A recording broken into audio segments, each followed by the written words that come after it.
Welcome back to Sandra Sells Tells, where we talk real estate, real people, and what's really happening behind the scenes in America's hometown.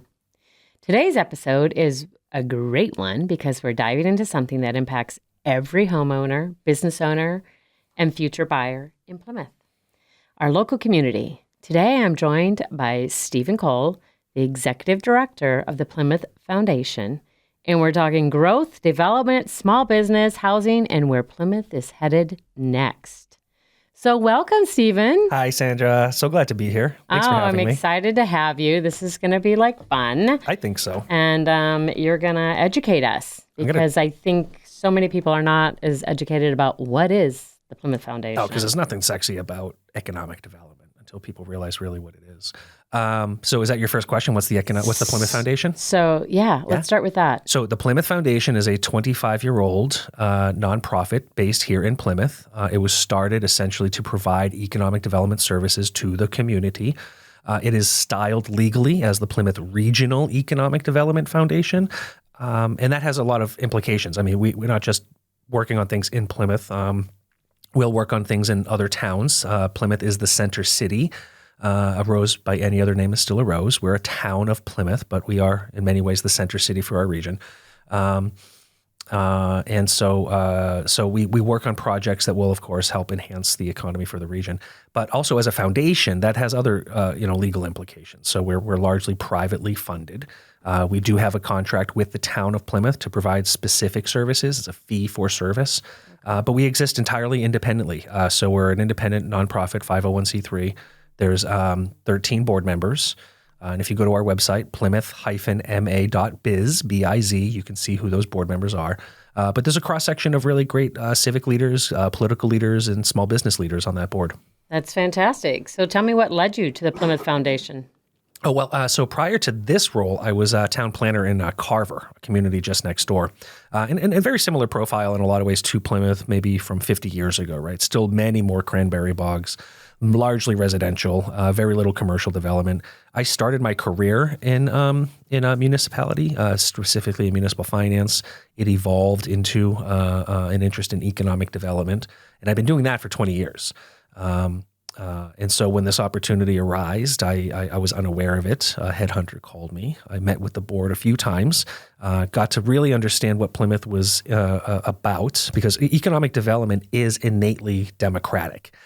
Some communities care about transportation. Some communities care about filling small business storefronts and vacancies, right? So it's innately democratic. And when I learned from the board and the town civic leaders what Plymouth was hoping to achieve, and this was heading into the 400th celebration, Yep. It really did inspire me to change my career again. So I was in economic development, was focusing largely on planning, and then back to economic development because Plymouth sang a sweet song. That's awesome. And how long have you been in this role? Going on 7 years now. 7 years, okay. Yeah. So for the first year and a half, I was in the role. I had about 6 months on the ground. Started in June 2019, and then 6 months later, we had the first 2 week shutdown for COVID. Oh boy! And then for the next year, basically, we were in that kind of holding pattern. But we did not sit still. We did a lot of planning. We wanted once we reopened, we knew exactly what we wanted to do, and we've been really, really busy for the last 5 years. That's fantastic. What is one thing people misunderstand about economic development? Well, so I mentioned it's specific to each community, right? It's innately democratic. I think for this community, for this region, I think a lot of people think that you can't have conservation and economic development, and that's just not true. We can certainly have conservation and economic development. When you're talking about one specific parcel, we have, I don't know how many crises you want to identify. We have an energy crisis, we have a food crisis, we have a jobs crisis, we have a housing crisis. There's now a fiscal crisis, water crisis. Which of these crises do you want to solve? Not be depressing. We're not being depressing. This is just the human history. We constantly live under crisis, and that's how we motivate ourselves to not just do the things, but align the resources to get them done. So all these crises that we're told we're living under, I have one piece of land. Which of these crises do you want to try and solve for with this one piece of land? One of the things about Plymouth, I'll say, is that there's a 2-to-1 ratio in a lot of ways. So for every acre of development you have, the town will insist on 2 acres in conservation. And I think that's one reason why Plymouth as a city, quote unquote, doesn't really fit the form for what we see for other cities. Most other cities in Massachusetts are post-industrial, inelastic. Plymouth isn't that. If anything, we're a post-nuclear city. We just had the nuclear power plant shut down. Right. We have 400 years of very mild growth compared to other cities in New England, right? And where we are today, I mean, we have 65,000 people, right? We're the 19th, I think, most populous community in the Commonwealth. The top 25 are all cities. We're the only town. And that's strictly by the way we govern ourselves. We're the town of Plymouth because of the way we govern ourselves with our town government. So when I sometimes refer to Plymouth as the city, and I've done it twice now, I really do mean that. Like, we are evolving into the Commonwealth's newest city. In a lot of ways, we don't yet know what we look like as a city. We're trying to figure all that out. And these do definitely have implications on economic development and what people misunderstand about economic development. Definitely. I think there's a lot that people have to read between the lines and try to figure out, and a lot of just unknowing and uneducated. So it's helpful that you are touching on a lot of this. Tell me what industries are really driving growth in Plymouth right now. So during the pandemic, I told you we were not idle. We created a study that we ultimately applied for funding to achieve through the USEDA. The purpose for the study was to understand who we have in our economy as entrepreneurs. We wanted to know, we know we have them, we just didn't know what they were working on. So we wanted to know who they were, what they're working on, what resources are they using, and what resources do they need in order to scale up. And what's interesting that came out of that, UMass Donahue Institute, by the way, did that study. They're essentially the state's think tank. Okay. So they did the study, and they came back and told us that Plymouth is really strong in the blue economy. Those sectors like aquaculture, marine tech, including robotics, AI, and quantum. And I'd like to talk about that in a little while. But where else we're strong? Go ahead. No, we were strong in the food science, it's the food manufacturing. A lot of people don't think of us for that, but we have quite a few food manufacturers in town. And these aren't like artisan bakers. These are people who are making industrial scale products in town for food consumption. Such as who? So Boxford Bakehouse is in-house. They do some wonderful things. There's Flowers is actually based here too. They have a corporate location here. I didn't even know. There's Wellness Croft. Tim O'Neill is one of the most brilliant men I think I've ever met in my career, and we're so lucky to have him in Plymouth. He's thinking so much bigger than even just food. He's thinking about where do we get energy to be able to grow food, if not from natural. Wow. Yeah. So those are some brilliant people. So the UMass Donahue report came back with blue economy, food science, and manufacturing. And one of the other things is we already have a really strong, robust tourism economy here. How do you make that stronger? And one of the things that came out of that from internal discussion among my board is Plymouth is a foodie destination. Portsmouth, right. Portland, Providence all have that reputation for being foodie destinations. In a lot of ways, I'm proud that Plymouth punches a bunch above its weight class, and we belong in a category with them. One of the things that I think we can do to work on more of is to build out the arts and the sciences too in town. There's a lot of value and merit to supporting small businesses when you have a more robust art scene. So those are the places that we're strong right now as an industry, I'd say. Okay, I love that. And I want to get back to the blue economy, the blue future. Let me ask you a couple other quick questions. Sure. How much time do we have, by the way? That'll dictate how much time I respond. I know. I like to keep this at a half hour because I don't think we get everybody to listen that long. All right. I can truncate my remarks. Okay. What should homeowners and investors be paying attention to right now? Infrastructure. Okay. Definitely. I mean, one of the things that I know about Cape Cod Bay is there's increasing levels of nitrates, right? And that has environmental consequences. It also has consequences on home value. We sit on an aquifer, and that can't be understated. Most of Boston and eastern Massachusetts gets their water from Quabbin Reservoir, 412 billion gallons of water that sit on top of 4 former towns. Our water comes largely from beneath our feet. It's glacial melt. It's 10,000-year-old, pure, pristine, freezing cold water that we pump out of the ground. And that's something I think that not a lot of people moving down here understand. So what you do a lot of people don't know that. What you do to the dirt, it really does matter because it takes about 100 years or so for that water or whatever you're doing to the dirt to percolate and hit our aquifer. So we have 500 billion gallons of pure, pristine water beneath our feet. That's a great deal more than even what Quabbin has. So I think that's something that a lot of folks don't realize. When I was town planner in Carver, I think people moving into this area also weren't necessarily aware of a septic tank. And that goes back to what I was mentioning about the Bay a second ago. These septic tanks are in failure. We're part of a larger ecosystem than just Plymouth. So Cape Cod, of course, has a lot of these cesspools and septic tanks that are failing. That is migrating into the Bay. That waste is migrating into the Bay, and it is causing some ecological nitrogen-sensitive area that a lot of the towns on the Cape have, and they have to input a specific septic system for that. Yeah. And you know what? Maybe it's not just septic systems. Maybe cities and towns actually have to start thinking broader about infrastructure like water and sewer. Yeah. And that has an economic consequence, right? So right now, our economy is based on what resources we can divine from the ground, like our water, and what we can put into the ground, like our septic. If you have town-wide or city-wide water and sewer, now you have the ingredients you need for denser development was actually more environmentally sound than having the sprawl. So, one of the things I liked to tell people when they bought a house in town was, you have a hole in your backyard, and when you flush your toilet, that's where it goes.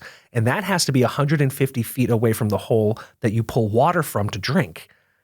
And then that has to be 150 feet away from your neighbor's watering holes and septic holes. So when you really think in terms of that, it almost seems uncivilized until you realize that most of the country actually survives this way. So economic development, how it ties into that question particularly is as the environment is strained, as cities and towns grow, as we all are, you need to maybe consider how you invest in infrastructure so that you can continue to support the type of growth that you want to see. Excellent. Tell me, what types of businesses does Plymouth still need? Are you asking me as Stephen T. Cole, some guy? Because I can answer that question. I think I'm very much open market. I think if you have the money to pay the rent, sure. But planning is a really important part of what we want to see in our economy and its growth. So I guess I can't answer professionally. I think that we are nowhere near maxing out on the number of restaurants that we could have or the diversity of the food. So more restaurants. I think so. Yep. I'd like to see more of that. So I know one thing about our friends in Portsmouth. That is a city, a lovely, lovely city in New Hampshire that has about 23,000 residents. There are 30,000 restaurant seats in Portsmouth.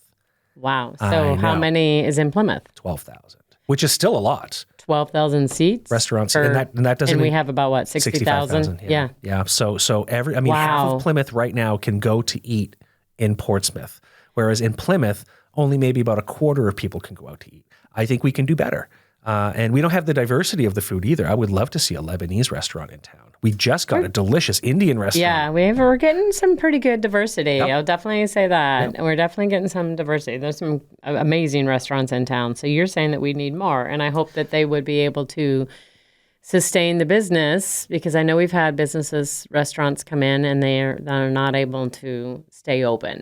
Well, that's the peril of the restaurant, right? I mean, the first 2 years are really the most perilous. But I gotta say, one of the things about Plymouth is we're not really a tourism economy as much anymore. Yeah, of course, it's important for us, but come on, how many restaurants do you know that close for the winter anymore? Yeah, not very few. Almost none. On the Cape, just over the bridge, I mean, I'd say almost every town has probably 90% of their restaurants closing for the winter. Yep. And we don't have that. Our shoulder season, quote unquote, is really just January, February. March is slow, but it's picking up.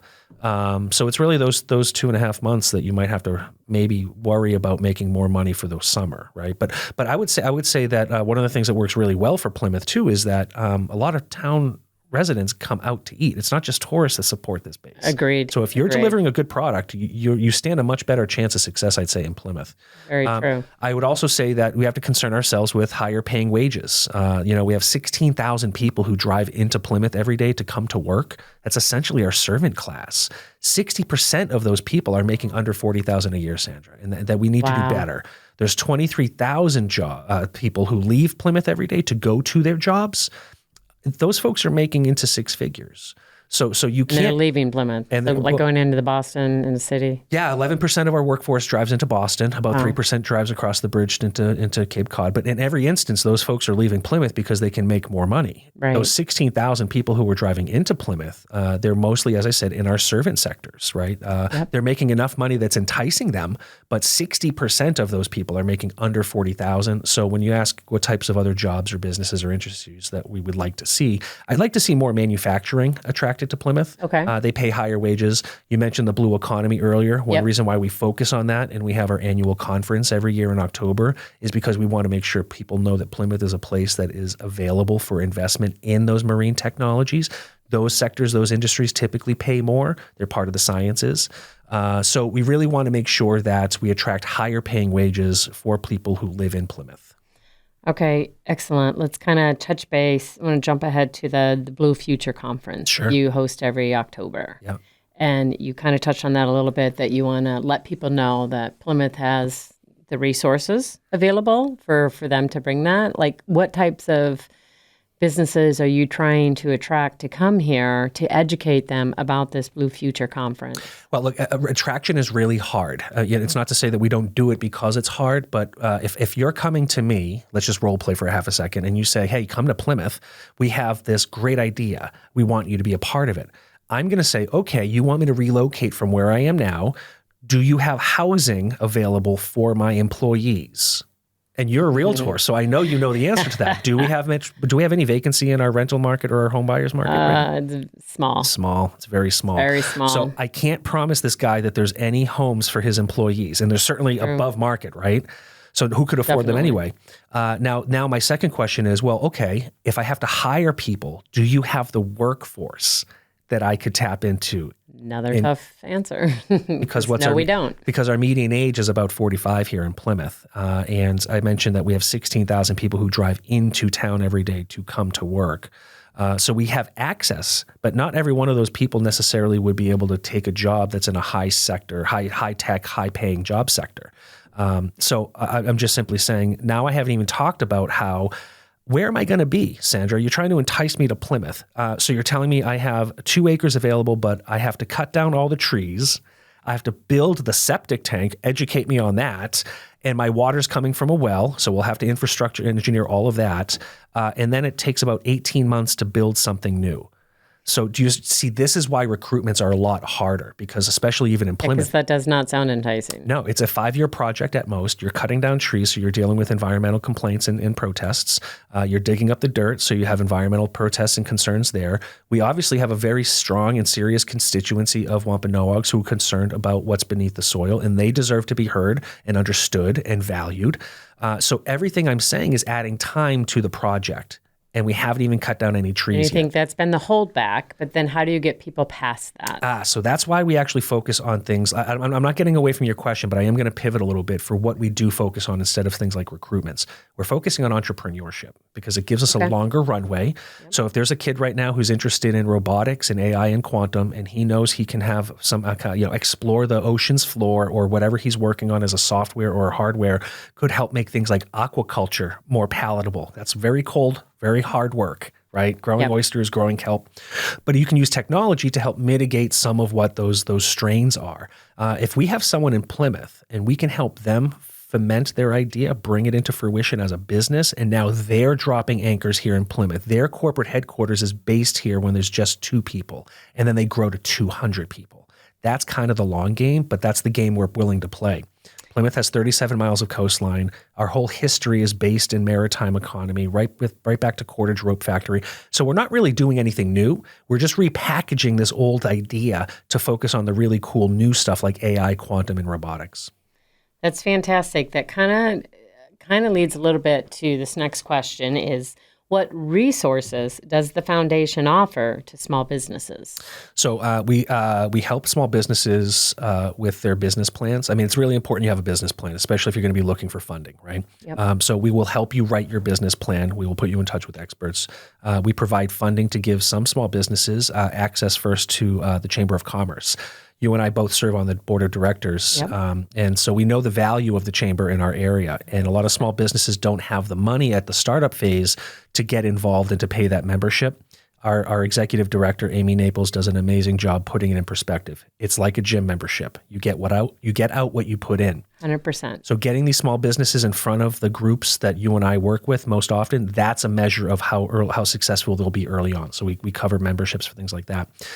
What we're doing right now that I'm really proud of is where we put together $500,000 from the foundation's endowment for small business owners in the downtown to work on a facade program for themselves. Downtown is old, it's weathered some places. Some small businesses don't have the money to spend. Awesome. So we're making $500,000 available to small businesses. We'll reimburse up to $50,000 for a new facade. So how have you got that word out to those businesses downtown? Mostly, so the thing about Plymouth is it's still very much a small community for being a mid-sized city in Massachusetts. Word of mouth goes very quickly. The other thing I've done recently is I printed a bunch of flyers from our friends We Print Today, and I've been dropping off flyers to small business owners, but there's no shortage of problem getting that information out when people know this $500,000 on the table, available to help and make their business and it's look free. better. There's no catch. Yep. One of the things I want to mention too, if anybody's listening, something else that we do in partnership with our friends at the town. The town doesn't get enough credit for the things it does to support the small businesses. There is a micro loan program offered through the town's planning and development department, up to $25,000 and 2% interest loan, way below prime, right? Wow, yeah, definitely. And very long forgiving payback terms too. So the idea is we want to get this money out into the community. We do assist with the application. The application is reviewed though by the town. And I think that for businesses that have been in business for longer than 1 year, you're eligible for up to $35,000 in funding. So these are great programs. I understand people bristle at the idea of a loan sometimes, but these are very, very favorable payback terms. Where do you get it for that? Yeah. Interest rates. It's basically free. Yeah. Yeah. Oh, that's amazing. This is just, like I said, educating people on things that they don't know, small businesses may not know. It's a lot when a small business is starting, no matter what the business is, right? It always does start with a business plan, as you mentioned, but it's helpful to have these resources out there and available to them and to get the word out there. So I really hope we have some great listeners that will share this with somebody they know that's in a small business. I dare you. If you're listening, I dare you to start a small business. And if you have questions, you come ask this guy because he is a wealth of knowledge. Well, thank you, Sandra. No, I'm not staying on my task because you just keep making me think about other things, which is great. Hey, I want to learn so much. I could talk to you for hours. I'll talk to anybody willing to listen. Well, you're very knowledgeable about it, which is good. But what excites you most about what's ahead for Plymouth? When Plymouth is at the precipice of realizing that it is so much bigger than its boundaries, that it is so much bigger than just our shores. I think a lot of people know that we are internationally known and recognized as America's hometown.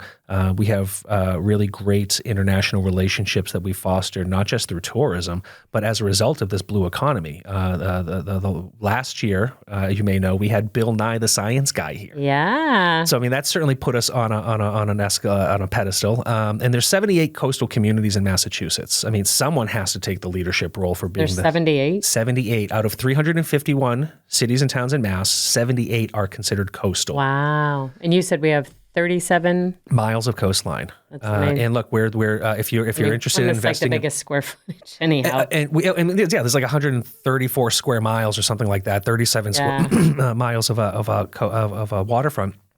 But look, if you're interested in investing in a aquaculture business or a marine tech based business, we have a tranquil bay where you can do your R&D, and then just through the Cape Cod Canal, 7 miles down the coast, we have access to the ocean through the Cape Cod Canal. So, we're really well situated in a lot of ways, and not for nothing too. I really want to point out that we have beautiful waters. They're not industrialized. No shade to my friends and family who live north of, say, Quincy, but from Quincy right to the New Hampshire border, it's a pretty industrialized coast.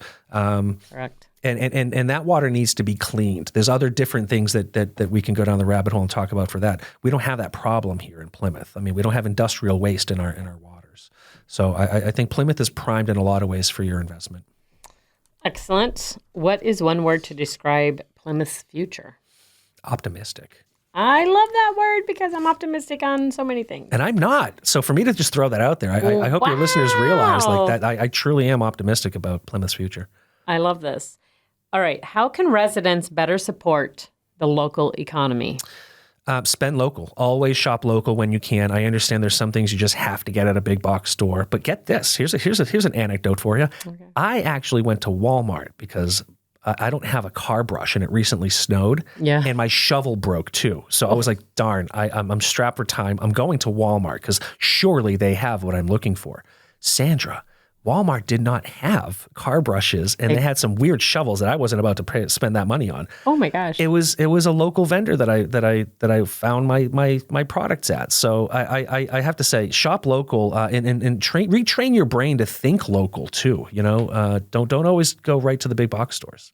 Very good, very good. And the Plymouth Area Chamber of Commerce is excellent at encouraging us to support local. They just recently had a holiday crawl. They did. To help with your holiday shopping, and they had 2 different locations on Main Street because there's so many good things. They give out their holiday gift guide. I don't know if you saw their recent reel on social media. I am an avid follower of their social content. Me too. It's very funny, and a lot of it. Putting the holiday gift guide together. It was great. I told them it was one of my favorite ones that I'd seen. But I totally did the holiday crawl because I still had some last minute items that I needed to get, and I was able to pick up those gifts. And it is amazing to support local. But there's some great stores that we do have in Plymouth. And, you know, I know when I've had friends and family in town visiting, you know, I take them to a specific few of them. Like, nope, you got to come here, you know, because there's just some cool and unique stuff, but everyday stuff too that we need. Like where did you find your snow brush? I love this. This is so perfect because this is the other overlooked thing about small businesses in your community. They contribute so much to your culture. Yeah. If you have cool businesses in your downtown like we do at the waterfront, I mean, that contributes so much meaningful value to our culture, having those types of businesses there. So yeah, you definitely get a shop local. Definitely come to downtown Plymouth. And the chamber too should get a lot of support, recognition for their support for Small Business Saturday. I mean, that's something that they're always at the front end. Yeah, they are for Small Business Saturday. But they also is it February or March where they do the restaurant weeks where they because that's the slower time of year. People aren't going out. It's cold. And they do the cash mob too. And they do the cash mob is another great thing. I don't know if other chambers do this, but definitely take a page from our Plymouth area chamber and do the cash mob. Go on their website, check it out. They are worth checking out what they do. And a cash mob, for those of you who are wondering what that is, it's supporting a local business. They have no idea. They tell the community. You do not have to be a chamber member to go. It's the community is invited, to meet at a certain location at a certain time. And then we go mob one of those local stores, and they make a lot of money. They do. They say try to spend, anywhere between $5 and $20 there. You can spend as much as you want, but it's been really helpful. People have said that we've done it too. They were having a super slow day. We walked in, and then they, had one of their best days. So.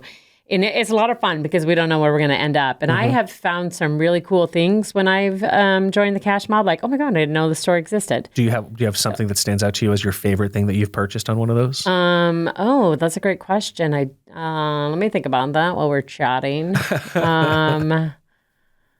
I don't know, but it's even been fun. Sometimes in the summer we did ice cream. I was so excited about that, right? Because I thought we were going to be shopping for something out. And it was like 30 adults getting ice cream, exactly, on the waterfront. So it was like a great view. And it's just like, who doesn't like ice cream? Right. Like, if you don't like ice cream, And we do have good quality ice cream places here. Yeah, a lot. You know what else we have a lot of is breweries. Yeah. Right? Yep. Because that's like the big up and coming thing. And we have some great breweries. Which are fun to visit as well and support. Oh, all of this is why they're all busy. Is a fruity destination. They're all busy any time of the year. They're all busy. And a lot of these like local businesses and restaurants that you're talking about have offered, so many people have done holiday parties there, right? Because they have the space, they have the food. It is kind of annoying this time of year when you go to a restaurant and you realize it's closed because it's party. private party. It's like, grr. I know. I just drove here. That happened to me like last week where I was meeting some girlfriends and somebody got there first. Oh, this one's closed. All right, so we went to the next place. Nope, this one's closing for their own staff holiday party. Yep. But it was funny. But I mean, it's good that they have to do that too. But Okay, I'm going to ask you a couple more. Is there anything else you want to say about the Blue Future Conference before we kind of wrap this up? Yeah, actually, I do. So the whole thing was started when the Mayflower autonomous ship sailed itself across the Atlantic into port here in Plymouth. Followed similar route to the Pilgrims took. And this thing was unmanned. It was powered by AI and solar power. It collected enormous amounts of data like salinity, temperatures, whale song. And we are its home port. So one of the coolest things I think that came out of that specific thing is that we have AI. And look, I mean, and it's robotics. And right now we talk about AI, robotics, and quantum like they're different things. I do believe that Plymouth could very well be the leader that makes us break down the barrier between things like robotics, AI, and quantum. Because at some point, we're not going to talk about them like they're separate things. You won't have a robot that's not quantum or AI capable. True. And the whole point of robots is not to be underhand and nefarious and take over the world. It's to provide security and comfort to humans. We have a robotics company here in Plymouth called Green Sea IQ. Green Sea is 3 robotics companies, and one of their products is a rover that was, I understand, created to help in search and rescue missions in rocky coasts where it's dangerous for humans to go. Wow. I understand some of that technology is now being used in Ukraine. Plymouth, this is going back to what I was saying earlier. Plymouth is bigger than our borders, right? Wow. We have a company here in town too called TechEtch, and one of their customers is SpaceX, and their new slogan is "We Rocket." When you drive by their facility just down the street here, they're a big part of the space economy right now. Wow. So I'm sure there's so many people that do not know that reside in Plymouth. So we have some really cool anchors that are in Plymouth that we're trying to build these kinds of economies around. Awesome. All right. I'm going to do like a fire round of questions. You got to just answer one quick answer. One word answers. Yeah. Okay. If you can. Okay. Coffee or tea in the morning? Oh, okay. How do you take your coffee? I used to drink coffee dark, black, the better. But I had to give up coffee. I know that you wanted a one word answer, but I feel like this deserves an answer. That's okay. I've been coffee abstinent for about a year. Because what I realized, I was drinking coffee all day, and then I'd go home, and then I'd start drinking my red wine. And it was just too much acid in my system. Something had to go, and I wasn't giving up that red wine. So coffee over tea, definitely. Black if I have it. So since you're not drinking coffee in the morning, what do you drink now in the mornings? Just water. It's what I travel with, and then I watch local access. Thanks to our friends at Local Scene, I can catch all the meeting events that I did not see the night before. Nice. And that's what gets me excited and gets my blood going is water and watching the reels. I am a huge water drinker too, so I'm right there with you. Mm-hmm. All right. If you could bring one new business to Plymouth tomorrow, what would it be? If I don't say Trader Joe's, all of my friends and family will crucify me. So it has to be Trader Joe's. If everyone says Trader Joe's, and I've heard so many different reasons about why they can't come here. What have you heard? I'll tell you. We've spoken to the people who have built Trader Joe's. Like we're not derelict in our duty here. So the people who own Benny's Plaza, the famous Benny's Plaza, they bought 19 out of the 23 Benny's that closed. Mm-hmm. They're also responsible for, I understand, having built, 15 or 17 Trader Joe's. Like, this is a serious company that we met with. And he has even said, the gentleman we spoke with has even said that he recommended that Plymouth be a location for a Trader Joe's expansion. And he said that, and this is directly from the horse's mouth, folks, you're hearing it hearsay from me, I understand. But I was in the room, he said it directly to us. He said, Trader Joe's will not come to a community that is not a commercial destination or at an off-ramp, on-ramp. And when you think about Plymouth, we are not necessarily a commercial destination. We're a tourism destination. We're a destination for a lot of things. We're not the commercial destination for our area. There is one in Hyannis. And when you think about Hyannis, it is the commercial destination for 250,000 people. Plymouth is just 65,000 people. And the nearest one to us in the north is Hanover. Right? Hanover, yep. So if you're Plymouth, and this is their logic, if you're Plymouth, mid-Plymouth and south, you're going to Hyannis. If you're mid-Plymouth north, you're likelier to go to Hanover.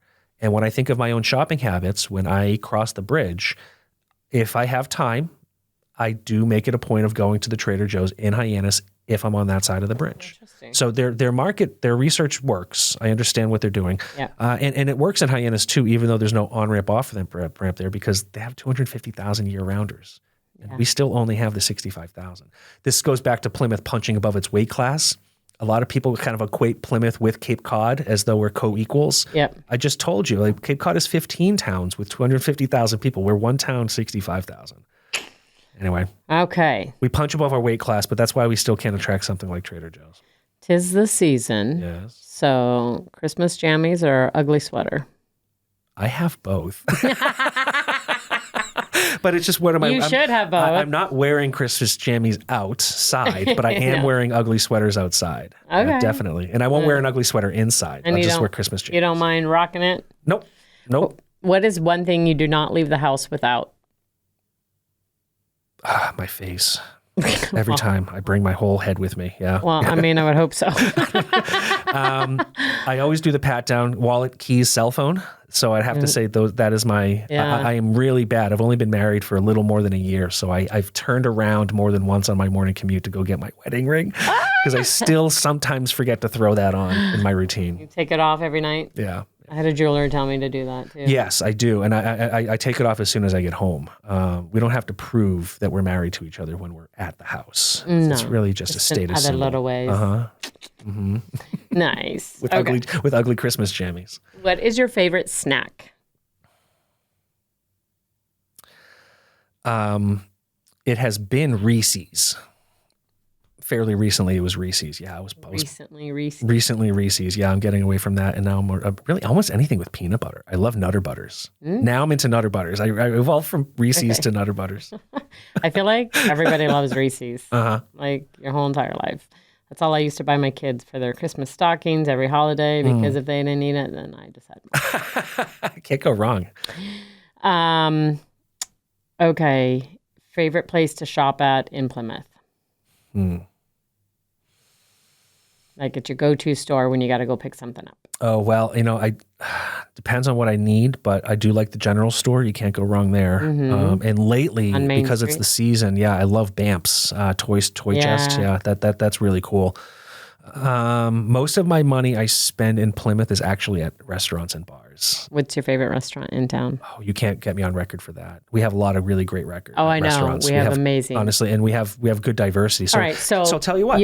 If I want pub grub, I'm more inclined to perhaps go to, say, Speedwell.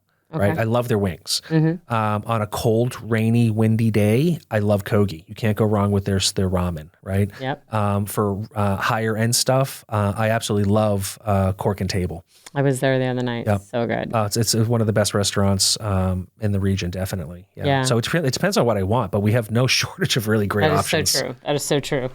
Very good. All right. Well, it has been a pleasure to have you here today. Thanks for having me. There's so much more I'd love to unpack with you. You were extremely knowledgeable, and I hope that people are aware of what's happening in our economy in Plymouth locally and how it affects all of us in so many ways. I always end my podcast with a key of the week. So here you are, listeners, for this key of the week this week. It is follow the growth, not the hype. So in real estate, long-term value comes from jobs, infrastructure, and smart development, not just buzz.